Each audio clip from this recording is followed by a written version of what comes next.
When you need mealtime inspiration, it's worth shopping Kroger for thousands of appetizing ingredients that inspire countless mouthwatering meals. And no matter what tasty choice you make, you'll enjoy our everyday low prices. Plus, extra ways to save, like digital coupons worth over $600 each week and up to $1 off per gallon at the pump with points. So you can get big flavors and big savings. Kroger, fresh for everyone. Fuel restrictions apply. Being a marketer's no sweat. You just have to manage dozens of channels, launch hundreds of campaigns, score thousands of leads, and okay, fine, it's a lot of sweat. Unless you have HubSpot's AI-powered marketing tools to help you do all that and more. Get started at HubSpot.com/marketers. Hey, it's Austin James. If you're like me, trying to live your best life while living with diabetes, you can relate to worrying if you're doing a good job managing your diabetes. I use the Freestyle Libre 3 Plus sensor to get real-time glucose readings and see the impact of every meal and activity to make better decisions. The Freestyle Libre 3 Plus sensor can help me live life with diabetes on my own terms, and it gives me more time for the things I love, like being a dad and a musician. Now this is progress. Learn more at freestylelibre.us. For prescription only. Safety info found at freestylelibre.us. How do you feel great on vacation? Like really good? Easy. You go to Aruba. You'll spend your time relaxing on cool white sand beaches and floating in healing blue water. You'll immerse yourself in natural wonder and find your center on an island where things move at your speed. You won't just feel great, you'll feel relaxed, renewed, and ready for life. That's the Aruba effect. Plan your trip at Aruba.com. And welcome back to the Skating Penguin Network, everyone. It's another recap show back at you again. The Penguins open this season with back-to-back games, and after game one against the Rangers, we were pretty despondent and depressed. But after game two, they go to Detroit, and they put up their own sixth spot on the Red Wings. And you're going to hear probably a much different vibe from us tonight, I'd say, Snail, because the Penguins, again, you said before we hit record here, maybe this is just who they are. And if this is who they are, there's going to be some exciting hockey to watch. Yeah, there will be, and there's some things to get excited about still as a Penguins fan, even if it's a roller coaster of a season. And one of those reasons tonight we got to take our first peek at Joel. We've been calling him Joel Blomqvist, but I guess it's Yoel Blomqvist. Probably with the Scandinavian accent, it probably is Yoel. Yes. Yeah. So apologies for just running with that. That's okay. We called Connor Sherry for like 4 years until he's like, by the way, my last name's actually Sherry. And then they traded him, or they got rid of him immediately. And then they got rid of him. Yeah. But yeah, we got our look at Blomqvist. There was times it could have probably gotten out of hand. Snail, you texted me, I think, during the first period. You thought that there was times where if Jari was in goal, it may have been 3-1 Detroit. Oh, yeah. Instead, the Penguins exit the first period tied at 1 apiece. Just running through the goals here real quick. DeBrincat got 2 for Detroit, and Tarasenko got the other. But for the Penguins, finally, it took them almost 4 periods of hockey to do it. But Anthony Beauvillier gets his first as a Penguin, and when you get it the way he did, sometimes when you're struggling just to get any kind of offense going, you take it. But he gets one of a funky bounce, and that is 1 of 4 in a row for the Penguins as Beauvillier gets his second in the second period. And then Drew O'Connor nets one as well. Marcus Pettersson gets one, and then the Tarasenko goal. So it's 4-2 after 2. There was a goal taken away because of a hand pass. But that was rectified early in the third period. The power play gets their first of the year. Carlson with the dandy. Letang and Malkin get the assist. That is Malkin's second assist on the night, the 800th of his career. We mentioned that in the season preview that it was probably going to come quick, and it comes in game number 2. So he just needs now 2 goals for 500 and 1,300 career points. After DeBrincat makes it 5-3, you kind of wonder, are the Penguins going to be like the Penguins of the past? They don't. They keep the foot on the gas. Kevin Hayes, his first in a Penguin, had to feel good after the way his summer ended. And Cody Glass, Noah Chari get the assist, and the Penguins skate out of Detroit with a 6-3 win and kind of wash that taste out of their mouths from the Rangers. Yeah. If you want to go back to the first period, the Wings going up 1-0 pretty early, just kind of deflating. But the Penguins, I thought it was an appropriate goal to get the one by Beauvillier. You don't. It doesn't need to be pretty. You just need to get a goal across that line. Yeah. You need to break the plane. It doesn't matter how it goes in, and it worked. Anthony Beauvillier, I think he's looking like a great, top 6 player for this team. Even with the showing that they put out last night, being on Hattie watch early in the second period, it's got to be a good feeling for a newcomer. Definitely welcomed, especially with how things went in New York. And Drew O'Connor getting on the board is massive because he started out the season on Sid's wing and it was a disaster. Not necessarily all his fault or anything like that. It was just bad showing by the team altogether. Looking pretty good on that Malkin line with Raquel moved up. Drew O'Connor, Bunting, and Malkin definitely had some good chemistry going. And Marcus Pettersson, a very unlikely candidate to get on the board with a nice unassisted, just a snipe. Let's talk about the power play. So they do get on the board with on the power play. I liked where Erik Karlsson was at on that power play. I liked where they had him slotted. I like Gino down low. We've just seen too many instances where you've got Letang and Malkin as your last line of defense, also just recklessly shooting the puck. It hits a guy in the shin pads, bounces past them, and it's a breakaway. I liked where they had Karlsson slotted. Good to see him score. We're all expecting much bigger things out of Karlsson this season compared to last year. What did you think of the power play? I think I texted you too. They didn't score on their first one, but I liked their movement. They were moving around for once. It wasn't so stagnant. They still are passing it around a lot, but when you got that many options, it's hard not to just want to get that extra pass in and you have a wide open net or something. But where were you at with the Penguins finally getting the power play going and a beautiful goal by Karlsson? Yeah, a great goal by Karlsson. He's a different, like Letang, great all-time player, should be in the Hall of Fame someday. But Karlsson just kind of shows you the maybe half step better that he is in this entire generation of defensemen with a shot like that. He just has a way of finding a way to get that little black puck through the shin pads, through the skates, through the sticks, in a way that many others don't.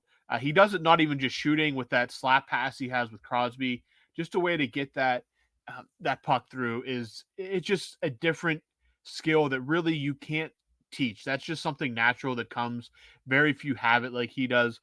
So putting him in a position to do that is fantastic. I thought the game against the Rangers, the power play, I thought you saw signs of it having a heartbeat. Obviously didn't convert, but tonight I think that you finally kind of saw some progress. Again, it's one game, one goal, but you finally saw some life, some more tenacity, more hunger, more just, okay, we got to get this puck on net. And we beat this drum to death last year. We talked about it in the season preview. An average power play last year, the Penguins are comfortably in the playoffs. An average power play this year, I think we're probably talking about the same situation. The Penguins, this is a team that you had to beat. They're going to compete with them for a playoff spot. And they go out there tonight. They don't just squeak by. Outside of the early start, the bad start, they flattened Detroit tonight. Detroit did not look good. Let's just put that just flat out. Detroit did not look like a good hockey team tonight. Evgeny Malkin just abused Patrick Kane on the Drew O'Connor goal. They did not look like a good hockey team, even with the talent they have. DeBrincat got 2. I mean, DeBrincat, he could be on the worst team in the NHL and probably going to score 40 goals. He's that good of a hockey player. The one was on a long power play after a couple, we'll call it questionable calls late in the third period.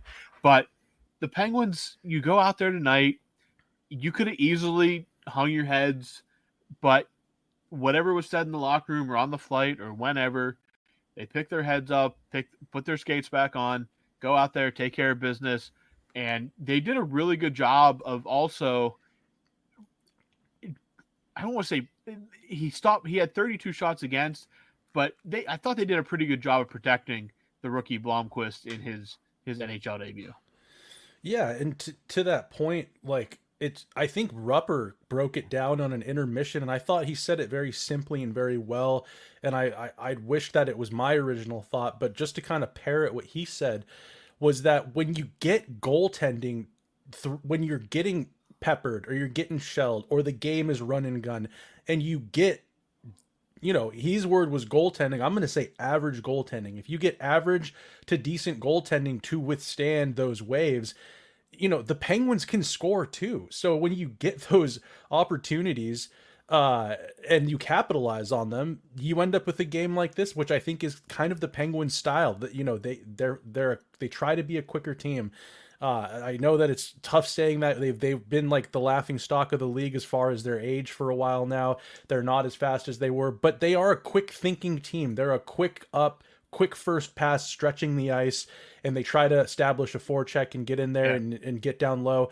So but back to my main point about Blomqvist was, I think that when you see that and Nedeljkovic exposed this last year, when Jari's not in the net, and I'm going to go out and say this, when Jari's not in the net and he's not letting in a stinker here and there and deflating the momentum, you get goaltending. It does so much for this hockey team. It just, it really, they say legs feed the wolf. The goaltending, a good backstop back there, a brick wall at times when they need it, a stop when you need it, really helps propel this team into their offense where they have all these weapons. So I'm happy for the kid. Coming into the game, I was a little bit worried, like, oh boy, here we go. It's like sinkers, kind of putting him in a sink or swim situation. It's like, we had a horrible game yesterday. Let's not have another one. And I thought he made some great saves. And I think some of the goals he let in, again, the 5-on-3 power play, well, I mean, questionable goal or refereeing or not, you're going to give up a goal like that every once in a while, no matter how good you are to a goal scorer like DeBrincat. But he made, like I said, he made the saves that he needed to, and God, I couldn't be happier for the kid. Yeah, absolutely. I mean, you're kind of thrown in the fire. You find out late in camp that you're going to be the backup because of an injury, and you're really just out there to perform now. You're not going to get the consistent starts that you would if you were in, let's say, Wilkes-Barre. But hey, you go out there, you just make the most of your opportunities is really all you can do. And he did that tonight. The Penguins were pretty good defensively in front of him. Not perfect, but again, they're not the perfect defensive team by any means, but that's a discussion for another day. Blomqvist does the job. Helps his team pick itself up off the mat after a dreadful first game. And, it'll be interesting to see what they do going forward now. They don't have any back-to-backs for a while, but you have to think that he's going to get another look here in these next couple games with Toronto and Montreal coming up. So it'll be interesting to see how they go forth with the goalie play. But, other than that, the penalty kill, obviously the one, whatever, it happens. You're not going to be 100% on the season. Sidney Crosby gets 2 assists, so he is back on a point-per-game pace after 2 games. Malkin's 2 assists and his milestone. Carlson a couple points. Letang a point. And then the bottom 6 getting rewarded as well with Kevin Hayes getting his first as a Penguin. So that's great to see as well. I thought that fourth line looked really good tonight. I thought Achari, Glass, and Hayes, I kind of like what they got going on. Cody Glass is looking like a pretty solid fourth line center. And Achari and Hayes both are centers too. Achari maybe a little bit less. Kevin Hayes was a center for, the first how many years of his career? Basically his entire career, yeah. Basically his entire career. So when you have that versatility and option on the bottom, I like the tenacity Glass brings. He's I think it's not just his style of play, but this is, this is an opportunity for him. I don't want to say it's kind of his last chance because he was a high pick. The talent's there. Injuries have plagued him, but he's got to show something to stick around in this league, and I think he's taking this opportunity and he's making the best of it. Achari had a display of hands that I didn't know he had in his tool bag.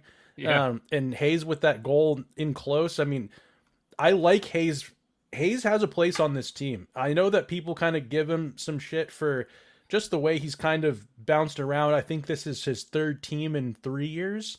Going from New York, and then I think he had a stint in Winnipeg, and then he went to Philadelphia, and where else did he go? St. Louis. He might have had to stop somewhere else, but he's got a scoring touch, and he kind of reminds me a little bit of remember Brian Boyle in 2021? Yeah. Mm-hmm.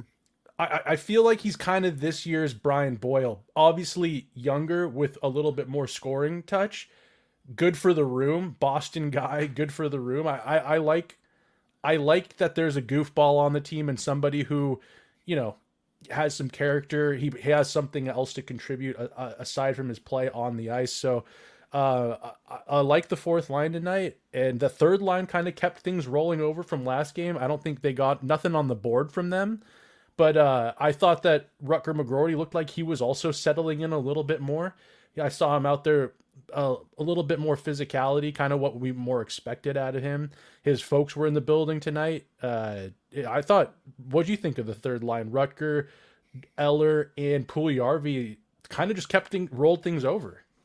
Yeah, I think through 2 games, they've definitely been, if you're combining the 2 games, they've been the best line for the Penguins. They were easily the best line in the 6-0 loss to the Rangers, and another good showing. I think eventually the scoring will come for that line if they keep playing like that. McGroarty, I think, has acquitted himself well through 2 career games. Puljujarvi has carried over his play. He had an assist tonight. When you need mealtime inspiration, it's worth shopping Kroger. For thousands of appetizing ingredients that inspire countless mouthwatering meals. And no matter what tasty choice you make, you'll enjoy our everyday low prices. Plus, extra ways to save, like digital coupons worth over $600 each week. And up to $1 off per gallon at the pump with points. So you can get big flavors and big savings. Kroger, fresh for everyone. Fuel restrictions apply. Ryan Reynolds here for, I guess, my 100th Mint commercial. No, don't. I mean, honestly, when I started this, I thought I only have to do 4 of these. I mean, it's unlimited premium wireless for $15 a month. How are there still people paying 2 or 3 times that much? I'm sorry, I shouldn't be victim blaming here. Give it a try at mintmobile.com/save. Whenever you're ready. $45 upfront payment equivalent to $15 per month. New customers on first 3-month plan only. Taxes and fees extra. Speed slower above 40 gigabytes. See details. Whether you're ordering wings for the game, whipping up a 7-layer dip, or ordering pizza, there's something about football that makes you want to eat. And this football season, Uber Eats has the best deals on game day food. No matter what you're craving, from 2-for-1 pizza to buy one, get one wings, Uber Eats will be dropping new deals each week, all season long. Uber Eats, official on-demand delivery partner of the NFL. Order now. Terms and conditions apply. See app for details. This episode is brought to you by CarMax. Boldly searching for your next used vehicle? With CarMax, you don't have to settle on anything when it comes to your ride. Instead, steer clear of the ordinary and buy the car that's right for you. Because CarMax makes it easy to stop settling and find a car you'll love today. Start shopping now at CarMax.com. CarMax, the way car buying should be. Yeah, and Eller, again, we've mentioned it last night on our recap episode. Eller's just a hockey player. He's just a guy that's going to go out there and give you 100% every night. Even if he doesn't have his best performance on the ice, he's going to show up. He's going to play 82 games, and he's going to do, outside of the random glaring mistake every once in a while, he's going to be a pretty solid hockey player, even at his age. I was down on that signing when they made it. I just thought he was just done. I just thought he was basically on empty. And there was times last year for stretches that if it wasn't Crosby, Lars Eller was probably the Penguins' best player for stretches last year. So good to see him still producing. And if that third line keeps playing like this, they're going to have a lot of success. The whole team, as the team as a whole, not just that third line. They're going to have much success, especially if those first two lines get healthy and start clicking as well. So, yeah, it's very, very encouraging what you saw tonight. Again, they could have come out and been heads hanging, beat up, and kind of moping for themselves, but instead they came out, wiped their memories from last night, and went into Detroit and took care of business. And that is a great sign for a team. Again, it's a veteran team. They shouldn't have any trouble washing away those bad games, but you never know. But they show up tonight, take care of business, 6-3 in Detroit, a team that you're going to be battling with all season if you want a playoff spot. And now you have 2 points in the bank on them, which is huge. Could be massive going forward and at the end of the season. Yeah, you never know how important these 2 points they got against them might be down the stretch. We've learned that the last couple of years. It was a good game. I don't want to go full Canadian media or anything like that, and I'm not saying we will, but how many games until there's alarms around a guy like Rickard Rakell? How many games until there's alarms? Yeah. How many games without a point? Like 20 games without a point or a goal. And he's getting paid a decent amount of money, and he's how many games until 5. 5 more games, or just game 5? Just game 5. I'll give you until. Now you know what? I'll give you to the end of next week. That's 6 games. Friday the 18th, they play game 6 against Carolina. I'll give you until they have to go out in the West Coast. If by that Friday the 18th, or is that what you said? Friday the 18th? Yeah, if he doesn't have a goal by the end of the game on Friday the 18th, we can start smashing panic buttons. Smashing panic buttons, okay. Yeah. Because, that tonight I was hoping to see something out of him, and it was very reminiscent. He's allowed to have a couple bad games to start the season or whatever.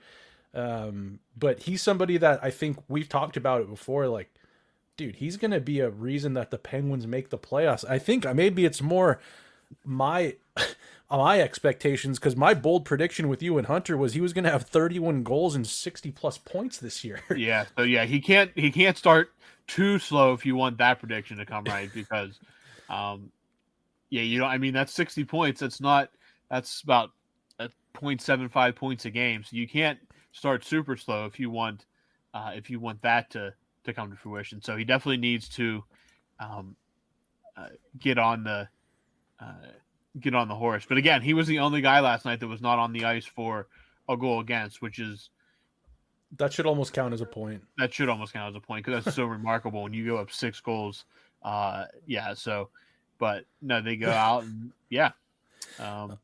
well, I not, like I said, I'm not going full TSN Canadian media on something like that and ISO camming him, but my bold prediction was that, and I'm a little concerned because I haven't seen even anything remotely close to a good scoring chance out of him. But let's just I'll take this the majority of the season. I'd be fine with it. You know what I mean? Yeah, this would be. I mean, if they play this kind of hockey, they're going to be exactly right around where I think we predicted them to be. Still go out and steal the occasional game from a power. But again, this weekend you're going to have a test in Toronto on Saturday, and then Montreal, who I picked as maybe a surprise team. If they're going to be serious, they could, if things go right, flirt with a playoff spot. So another team that you're going to take care of business against. But firstly, Toronto on Saturday is going to be a massive test. They got shut out in their first game. They don't have their starting goaltender, Jacob Wohl. Stolarz did look good. I will say, Stolarz did look good in that first game. He did only, when I say shut out, they only got shut out 1-0. So Stolarz did play really good in that game. But yeah, just got to go out, and that's going to be a decent measuring stick, I think. Is it back to back? No, they play Saturday and Monday.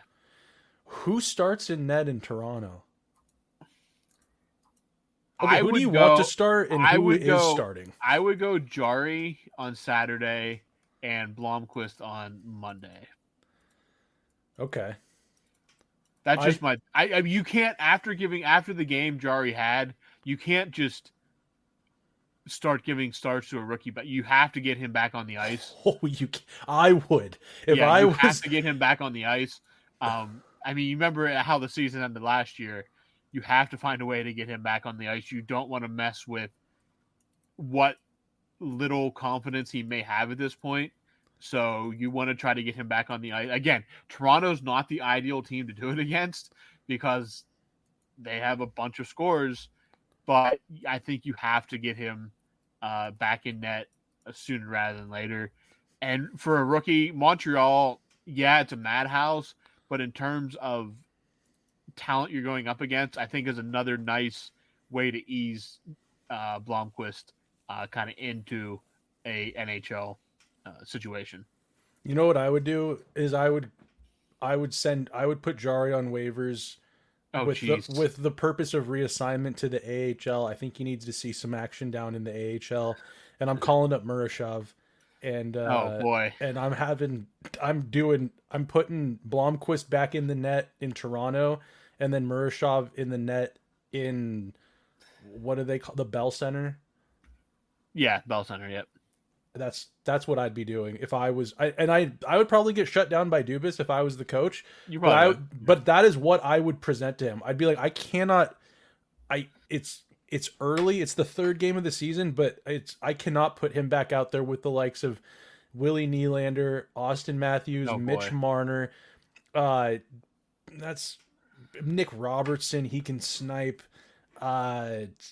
Morgan, actually, I wouldn't do it. I think it's just too much firepower, and the goals that he gives up. I can't do it. I've lost faith very quickly in Jari this year, and I'm gonna let that be. I'm gonna air that out and be vocal about it.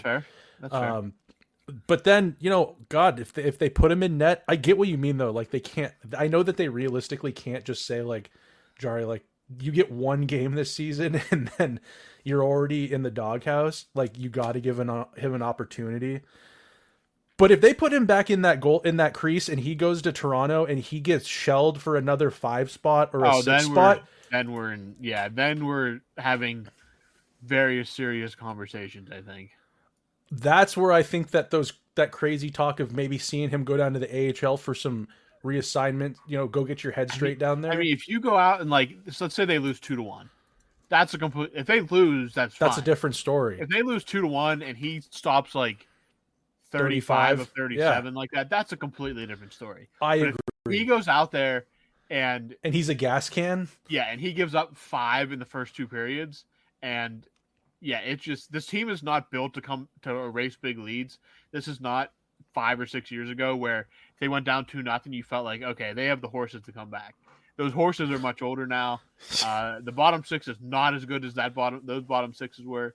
So I am definitely I'll throw him out there, but I think the leash has got to be short. There's no back-to-back this time. So you can maybe go to Blomqvist if he gives up 4 goals in the first period or something like that. But I put him in Saturday. I go Blomqvist either way on Monday, and then build from there. How far out is Nedeljkovic? I don't know. I think he went on the long-term IR. I don't know what the process is for that, but I don't think he's imminent. Let's put it that way. Yeah, and it's funny because the season's just rolled over to what we were talking about in the last 10 games last season, where we're like I'm already at that point where I'm ready to just ride Ned into the ground again. I am. That is concerning though that he's not. It's not imminent. I need to look it up quick. He's been injured for 2 weeks. Okay, well, from what I'm reading here, he's on the injured reserve, and they're not even saying day to day or week to week. Oh, okay, just injured reserve. Well, that's concerning. And I just saw along with that Vasily Ponomarev guy. He's a guy that they might give a look to. I mean, if he had stayed healthy, he might have cracked opening night roster From what I was guess, reading? yeah. From what I understand, I don't know. Again, there was a log jam, and what Puljujarvi kind of stole a forced spot their with the hand, way. yeah. Yeah, he kind of forced their hand, which is fine. I mean, he's been one of their better players through 2 games, so I'm not mad about that. But yeah, there seemed like when camp opened, it seemed like there may have been a few more roster spots up for the taking than there were toward the end. But I don't think he is. Once he gets healthy, even if he goes down right away, I don't think he is too far off of getting a call up and maybe staying up on a more, let's say, permanent basis. Well, I'm excited to see him. I can't wait for Ned to get back. I'm happy for this Blomqvist fella. I'm already quaking in my boots thinking about Jari in Toronto. But yeah, overall, we'll take the dub 1-1. 81-1 is still on the table. It is. It was 81-1 was on the table last night, and it is on still on the table as they leave Detroit. So Penguins 6-3 winners. Malkin gets assist number 800. They're in a perfect building for that too. He won a Conn Smythe. He did win. Well, no, technically not. This is a different building. It's not city. the Joe. No, it's not the Joe. Same city, different building. Same city. He won a Conn Smythe in that city. He did. Hoisted Lord Stanley, and he got 800 assists on right there in Detroit. Good for him. He actually got it twice technically because they took that did one. Get it twice after the one was taken away. Yep. So good for him, man. It's going to be if they can just string some wins together, there's going to be a lot to celebrate in these next couple weeks. Yeah, I mean, it feels much better than we did last night. But hey, one game at a time with these Penguins, especially here in the early going. But Penguins are off on Friday. They are back in action on Saturday, the 12th in Toronto at 7:00. So we will be back then, assuming we are both free. But before we wrap this up, Snail, do you have anything you want to add before we put a cap on this and head into the weekend? I don't know if we have any listeners from out that way, but just gosh, our thoughts are with Florida and where that massive storm is just decimating. Are you guys going to get any shrapnel from that? No, it looks like it went straight over Florida out into the Atlantic. So it looks like it's just going to dissipate across the Atlantic and not hit anywhere else in the state. So okay, we will be spared any rain or wind or anything like that. Because I saw that Tampa had to postpone a game, I believe, this weekend because there's quite a bit of damage down there in downtown Tampa or whatever. Anyways, that's all I really got. I'm stoked for a win. Glad we're here. It's such a lighter mood, and excited. We'll be back on Saturday. All right, everyone. As Snail said, we will talk to you guys Saturday evening after the Penguins take on the Maple Leafs. Have a good Friday and have a safe weekend.